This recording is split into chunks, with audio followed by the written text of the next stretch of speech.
The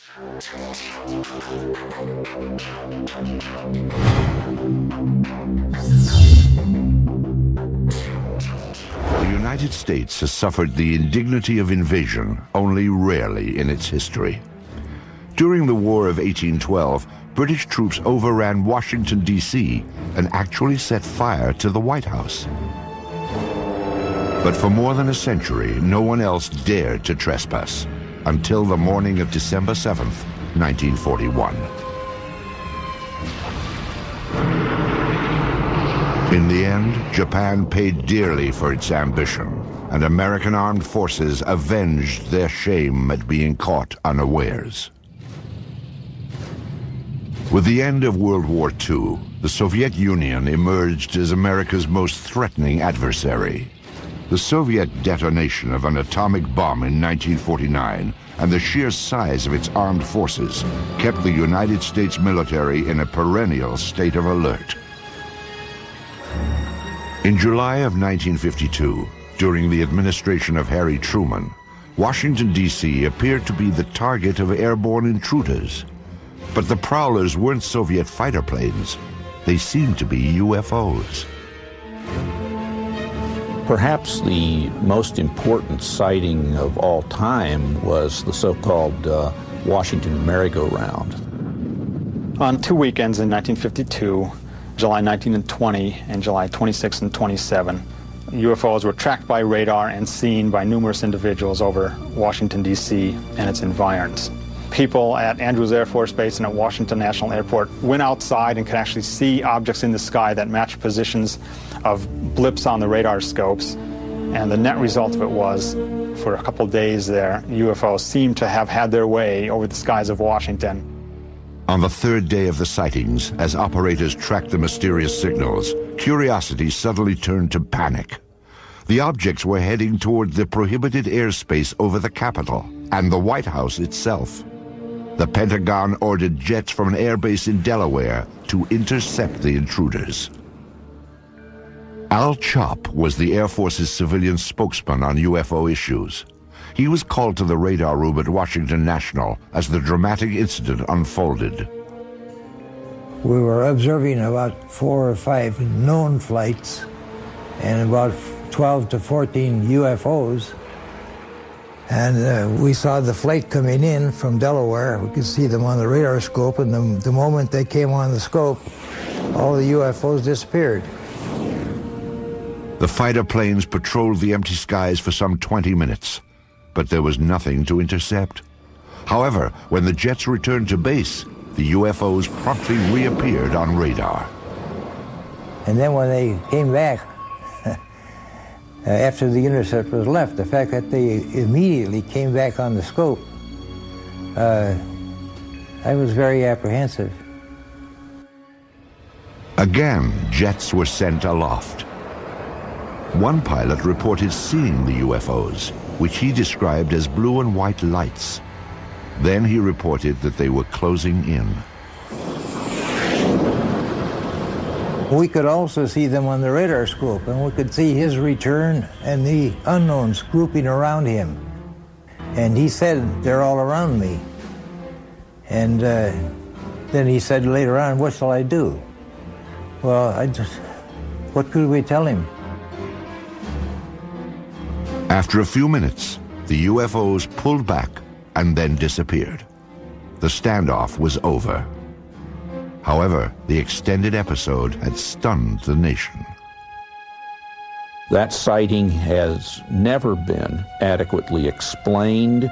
Because it happened in Washington, D.C., it alerted everybody right on up to the President of the United States and caused a national press conference by the Chief of Intelligence of the Air Force to try to calm everybody down.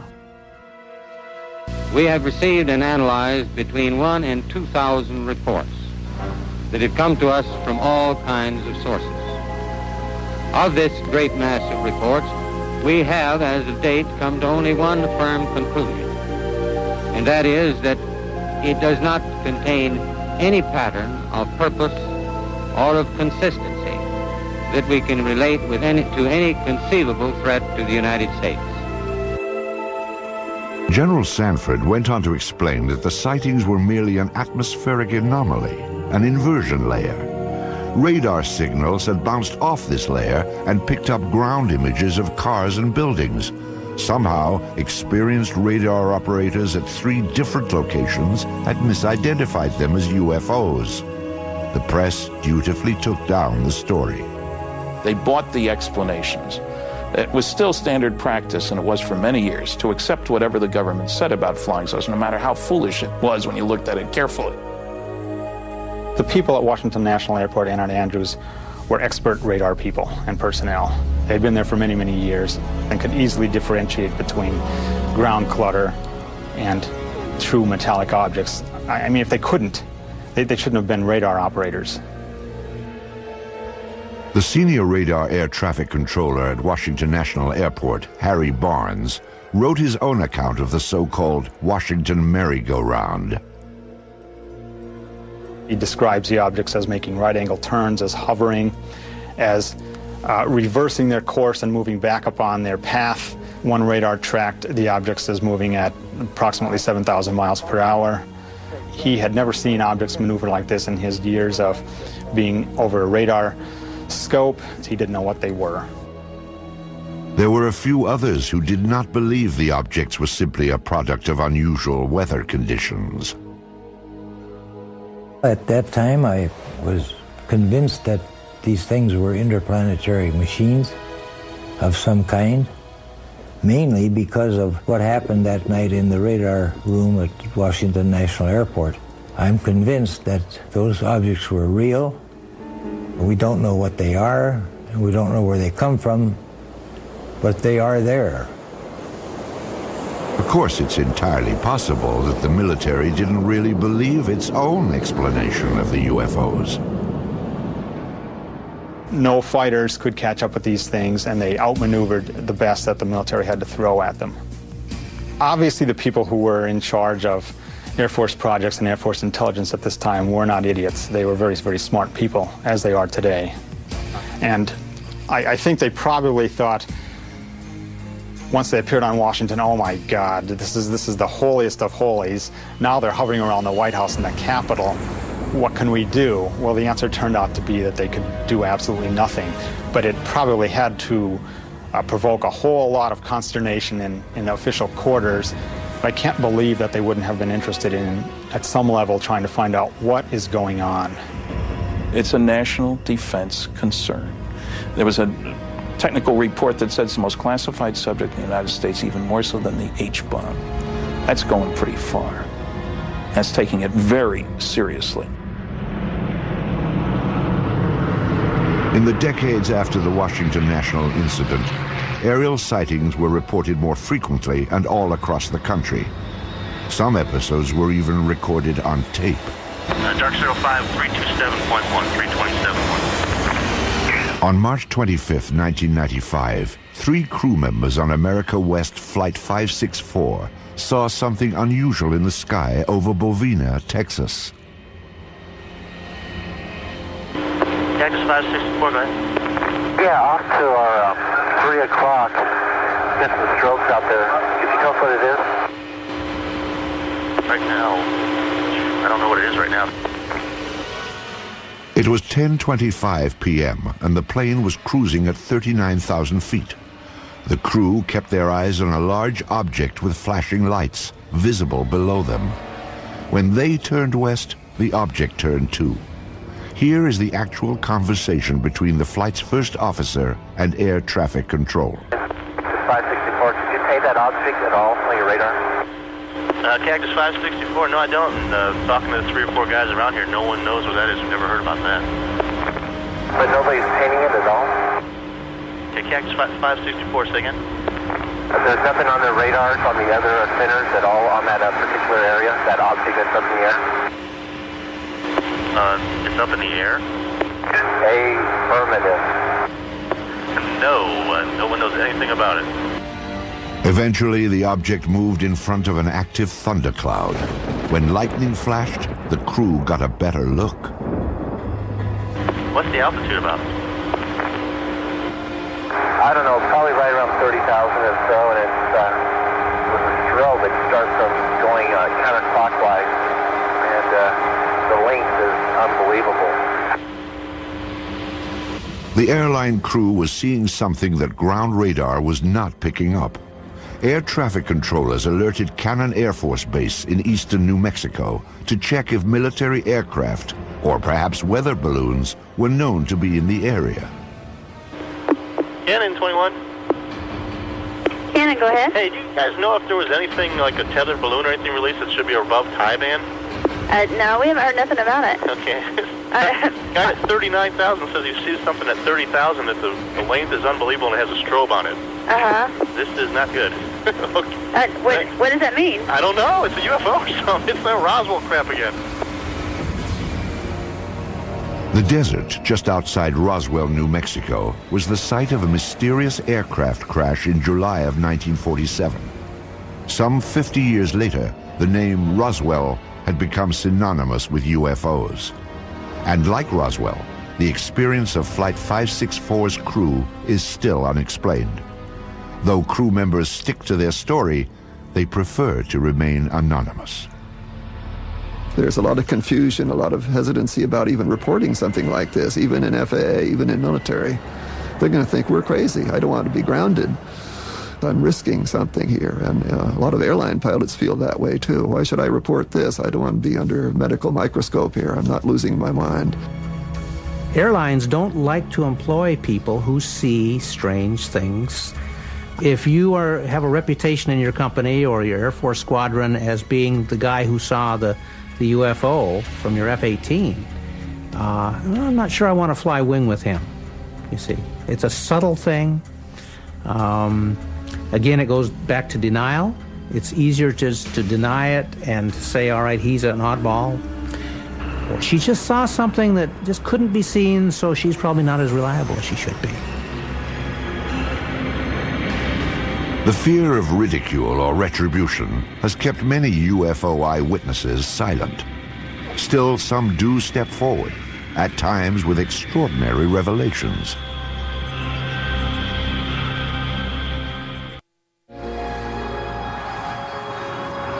Shag Harbor is a small fishing village on the east coast of Canada. It is a peaceful place where the locals focus on the sea, not the sky. But in 1967, a dramatic UFO incident upended Shag Harbor's quiet ways. It was October 4th, 1967, when two of the townspeople en route to their homes spotted something strange above the tree line. My friend and I were talking as I was driving, and all of a sudden my friend said, look at those lights in the sky.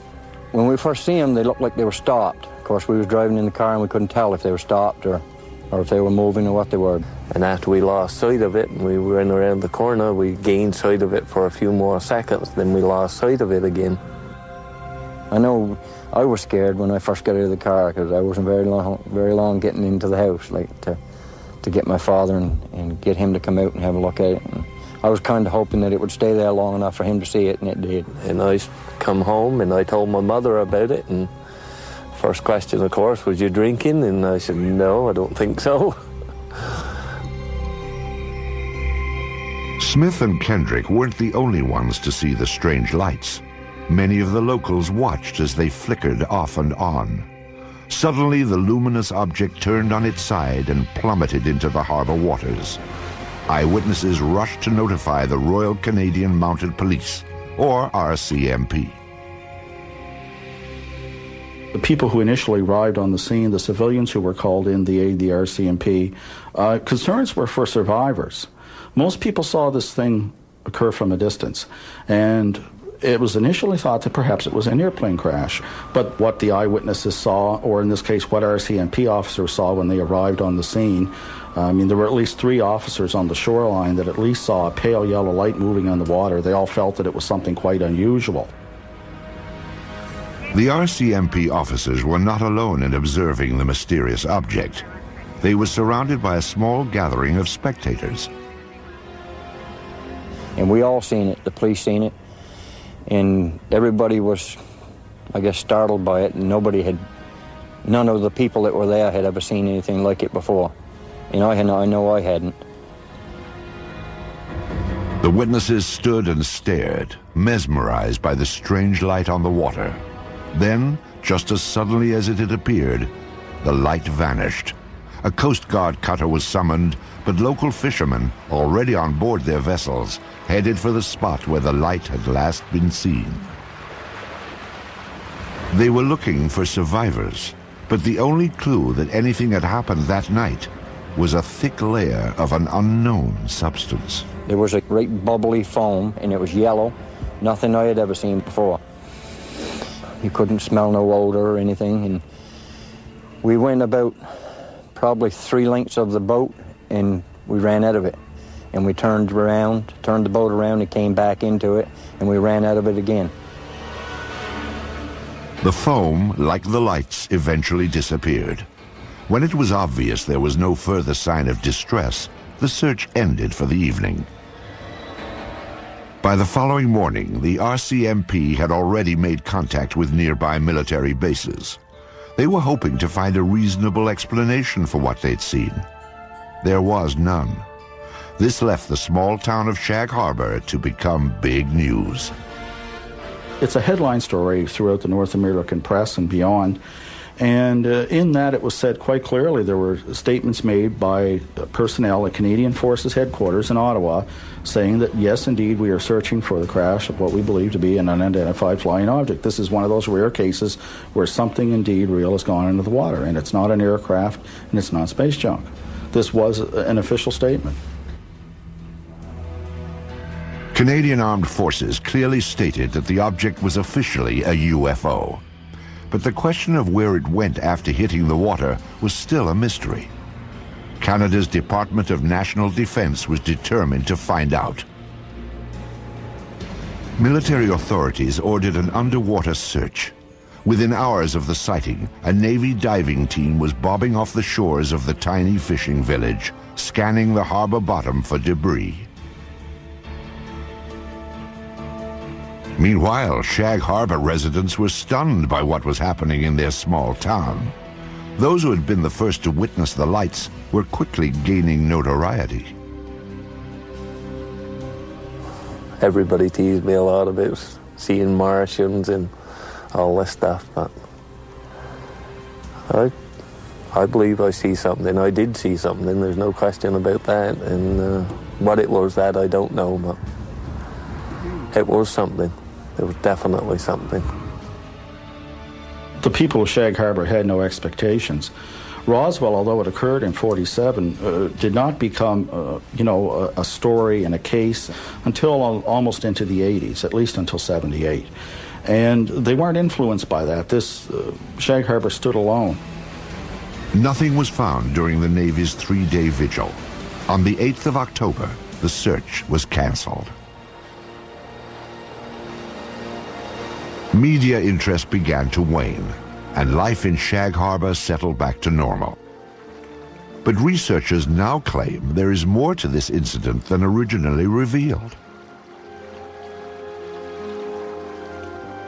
26 years later, the case was re-examined and unofficial information began to emerge. The men from the original Navy diving team were the first to talk, and what a story they had to tell. These men are claiming that there was a second operation, and their story has been corroborated by other Armed Forces personnel, that this UFO did not stay in the Shag Harbor area, but got away under the water and went up the coast and came to rest near Government Point. Now, at Government Point, you have a secret base. In those days, it was an American base on Canadian soil. To have an unidentified craft of any type sitting very near this facility and on some of their detection equipment would be a matter of extreme concern. The Shelbourne military base at Government Point is now closed. But at the time of the sightings, it was a first line of defense against Soviet threats.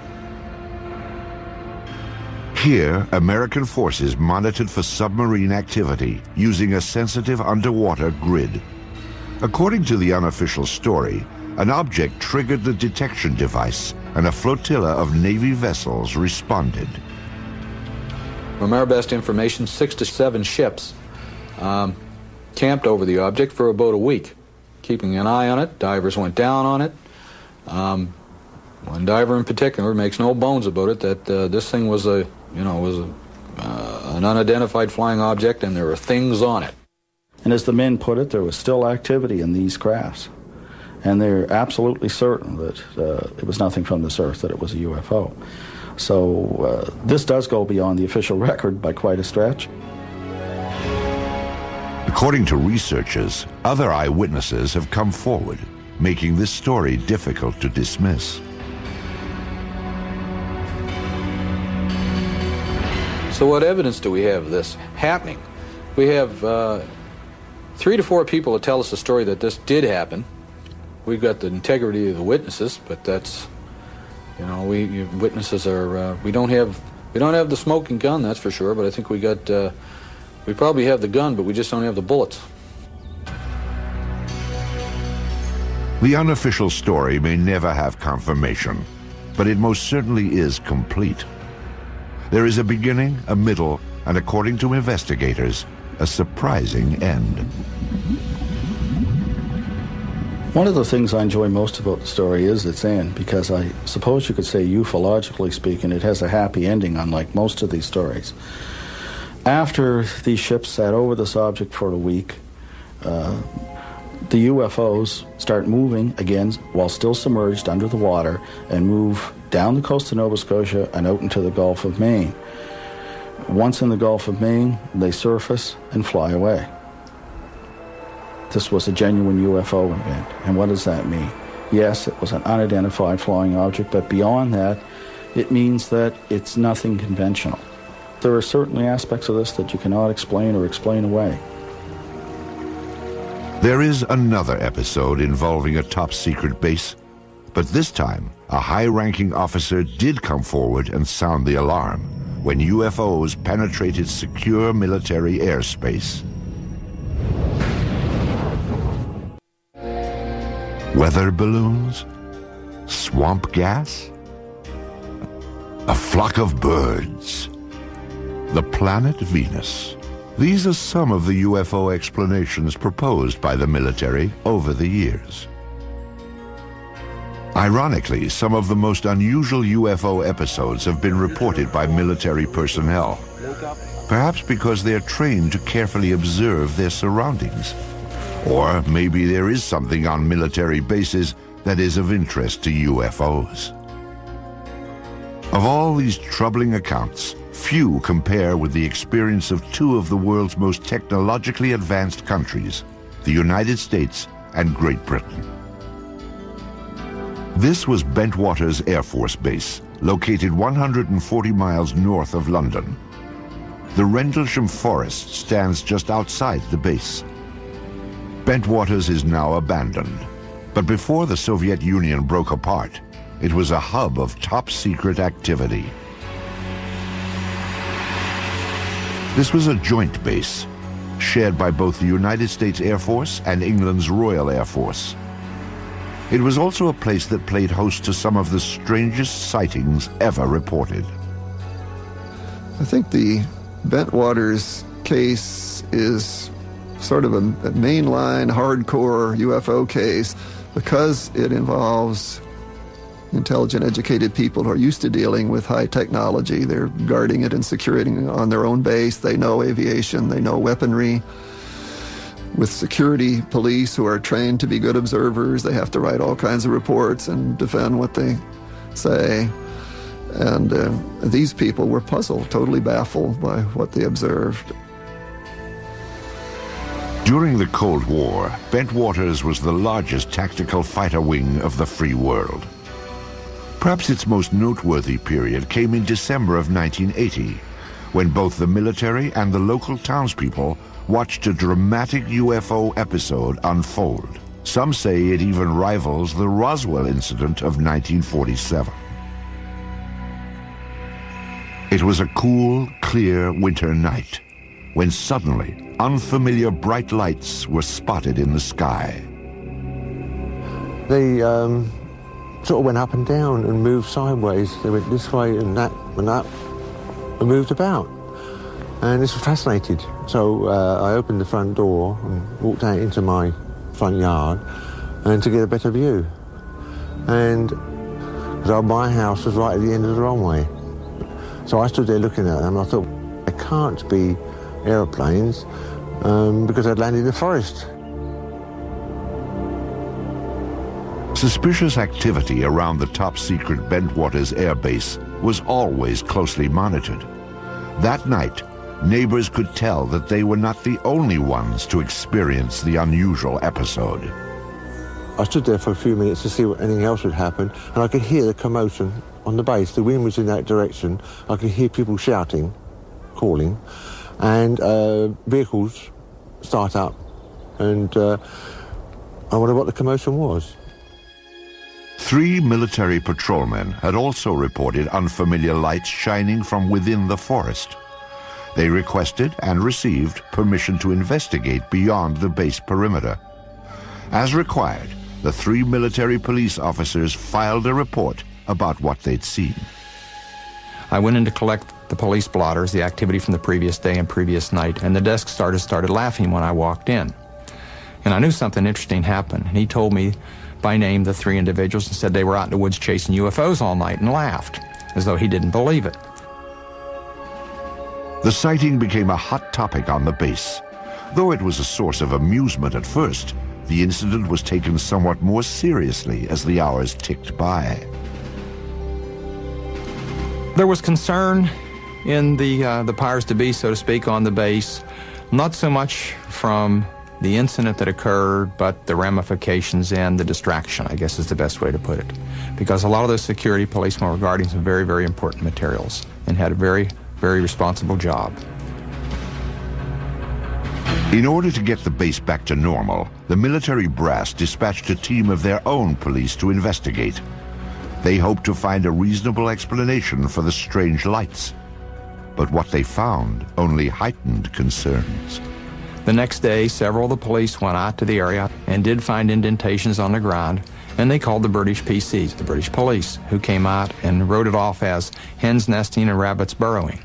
The interesting thing is there were 3 depressions which were equal distance apart, and they were all the same diameter, and the ground had been depressed the same depth. Quite interesting. But the story did not end there. 2 nights later, the object returned. An American military team responded, setting out towards the forest. This time, investigators brought a Geiger counter to check for radiation, plus cameras and a tape recorder. Here is the actual recording of Colonel Halt as he encountered the mysterious object near Bentwaters Air Base. Oh, I saw a yellow tinge in it too. Weird. It appears that he may be moving a little bit this way. Yes, it's better than it has been. So, it's coming this way. It is definitely coming this way. The two pieces of it are shooting off. There is no doubt about it. This is weird. Go ahead. Suddenly the object, the red object, started dripping like molten metal, just like coming out of a crucible. It dripped for, I would say, several minutes and suddenly exploded. There was no sound, just a poof, and broke into multiple white objects, and they all disappeared. We were very puzzled at that time. We really didn't know what to think. In the forest, the military squad detected some unusually high radiation levels. However, they found no other evidence to explain the situation. Then, the team observed a stunning display of lights in the northern sky. The dazzling lights proved to be a mere prelude to the stunning object that appeared in the southern sky. Suddenly, the object to the south approached at very high speed, stopped, I would say a quarter, half mile above us, I can't really tell for sure, and sent down some type of a beam that fell right at our feet. It wasn't like an ordinary light that fans out. This came down straight like a laser beam. Illuminated the ground, a small circle, 8, 10, 12 inches in diameter, probably for about, I'd say, 10 seconds. Well, I was very concerned then. Are we getting a signal? Are we getting a warning? Or was this some type of a weapon that hadn't gotten us yet? Just as suddenly as it appeared, it clicked, disappeared. 3 hours later, the UFOs were gone, but mass confusion had taken their place. We were sure nobody would believe this, and I say we were all thinking, wow, how are we going to cover this up? You know, what are we going to tell people? We can't tell the British. We can't go back and tell our bosses. They'll think we've all been out here in the woods drinking or something, which wasn't true. But there was great concern. At the risk of ruining his reputation, Colonel Halt reported the incident to a superior officer the next day. He then turned in his audio cassette from the night before. After a staff meeting, the officer asked Colonel Halt to discuss the matter with the British liaison. The liaison was out of town, so Halt wrote a memo. I wrote a memo which has become somewhat public, I guess, and kind of cleaned it up a little bit and abbreviated what happened. Later in the night, a red, sun-like light was seen through the trees. It moved about and pulsed. At one point, it appeared to throw off glowing particles, and then broke into 5 separate white objects, and they disappeared. I expected a phone call or somebody to drop around to see me real soon. Nothing happened, and nothing happened. You know, days turned into weeks, and I kept asking, well, you know, is there any interest? And finally, it just became a non-issue. Bentwater's commanders were content to let the matter drop, or so it seemed.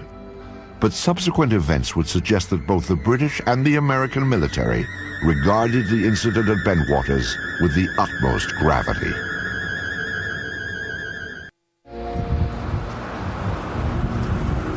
Shortly after Christmas in 1980, a series of bold UFO approaches apparently challenged the security of a top-secret airbase north of London. Lieutenant Colonel Charles Halt, Deputy Base Commander of the Joint American-British Outpost, was among the eyewitnesses. However, his reports to other Bentwaters officers elicited no response. Still, there is evidence that the incident was not ignored. Indeed, far from it. The local townspeople were among those who noticed a change around Bentwaters. I had customers come round to my garage who were military men. I asked what was going on, and they said, well, they weren't allowed to say. And I had 1 or 2 officer customers, and I asked them, and they weren't allowed to say either. I don't know why.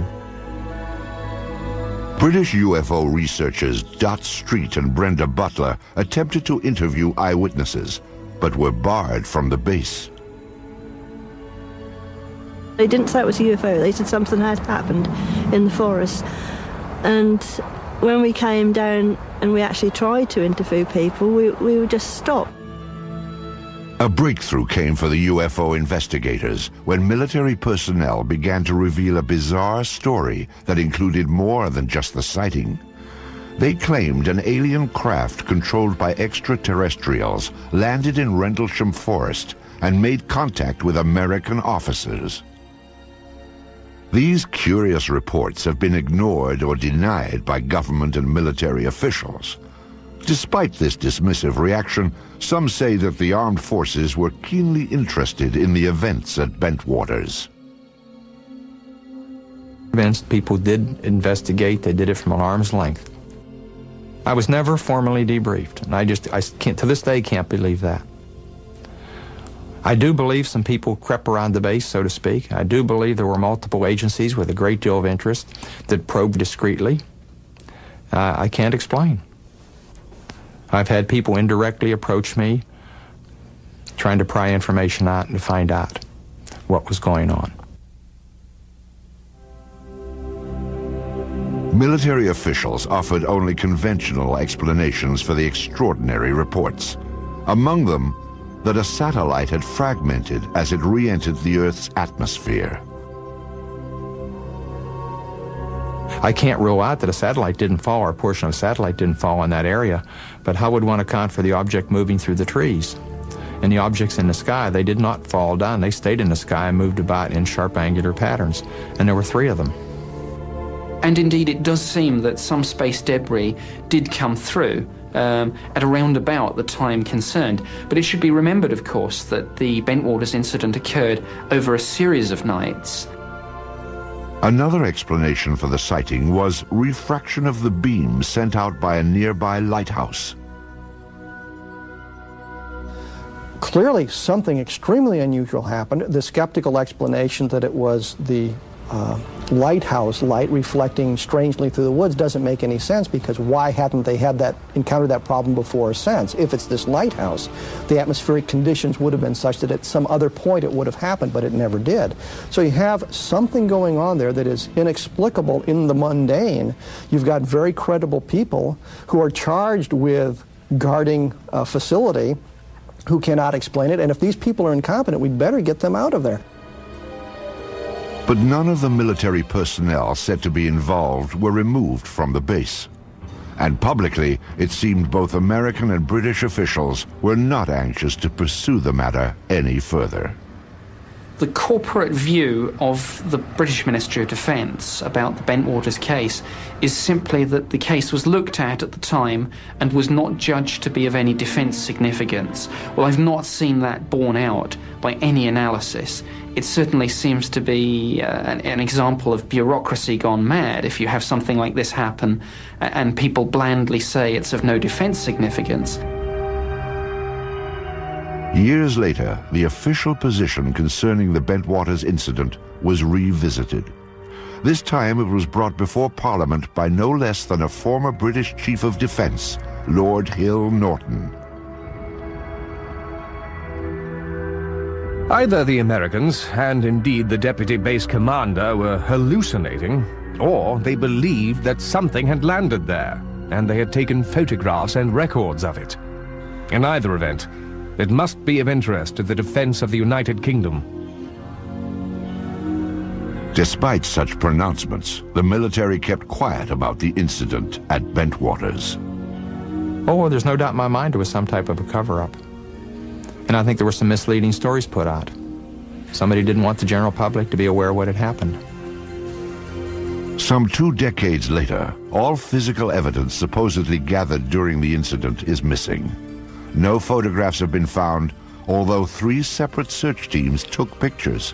And the military has no comment about the Geiger counter's high radiation readings in Rendlesham Forest. Perhaps the incident at Bentwaters Air Base in December of 1980 will never be fully explained. However, those who were directly involved have reached their own conclusions. I think something totally out of the ordinary happened, something that we don't have an explanation for, and I'd certainly like to have one. Have we been visited? Perhaps. There certainly was some type of intelligent control over what we saw. I don't think there were little green men on board or whatever, and I really can't explain it. I'm firmly convinced there was some type of intelligent control. The baffling episode at Bentwaters is but one on a long list of sightings that seem to merit an in-depth and impartial investigation. Some of the most credible of these reports point to UFO penetration of sensitive defense installations. But there is one place on Earth where military authorities are said to have actually examined alien spacecraft: the forbidden American airbase known as Area 51. The peculiar events at Roswell in July of 1947 seem to have established a pattern for government handling of the UFO issue in the United States. The more officials denied the existence of UFOs, the more it appeared they had something to hide. In the 50s, there was the belief that the U.S. Air Force had proof of some sort that these were alien spaceships and was covering it up to prevent panic. That, in fact, the government not only knows about flying saucers, but is in cahoots with the aliens, that there is a technology exchange going on. In the years immediately after Roswell, the Army Air Force designed and tested a number of saucer-like craft, but none appeared to be of alien origin, nor were they especially flight-worthy. However, in recent decades, suspicion that the government was test-flying captured alien spacecraft has begun to surface again. Attention focused on an ancient dry lake bed deep in the desert of Nevada, at the heart of the Nellis Air Force Range. It is a top-secret test site known as Area 51. There's a new body of folklore growing up around UFOs, and this is associated with Area 51, which is part of the Nevada test site. And the story is that flying saucer technology is being tested and flown in extraordinarily advanced aircraft that are being developed there. There doesn't seem to be any question that there are extraordinarily advanced aircraft being test flown there, and this has been going on for some years. Area 51 was the development site used for the F-117 stealth fighter. U.S.-operated MiGs have flown from that area. These are extraordinary vehicles, and if you had seen, say, an F-117 in flight before it had been publicized, you would not have known what to make of it. It would have been a UFO in a very real sense, an unidentified flying object. The stealth fighter is truly an incredible aircraft which few could even dream of in the 1970s. To observers near Area 51 at that time, it would have appeared surprisingly alien and worthy itself of a flying saucer report. What's really interesting is that as long ago as 1947, people were reporting the boomerang-shaped UFO, which now looks very much like what is being flown as part of the stealth technology. It is interesting that certain kinds of aircraft that undeniably exist look very much like what people reported as UFOs for many years.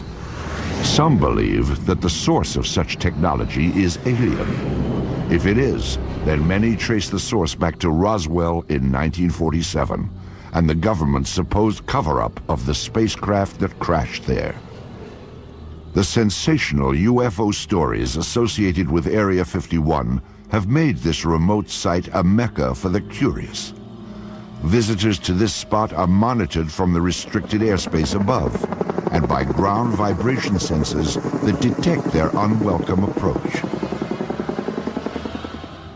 The surrounding mountaintops hold still other devices that scan for any movement below. Once they are alerted, private security forces move in to discourage the curious from getting closer.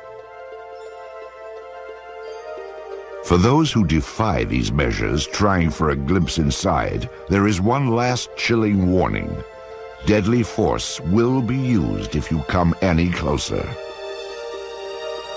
Persistent rumors about alien technology prompted the investigative arm of Congress to reopen the Roswell case in 1994.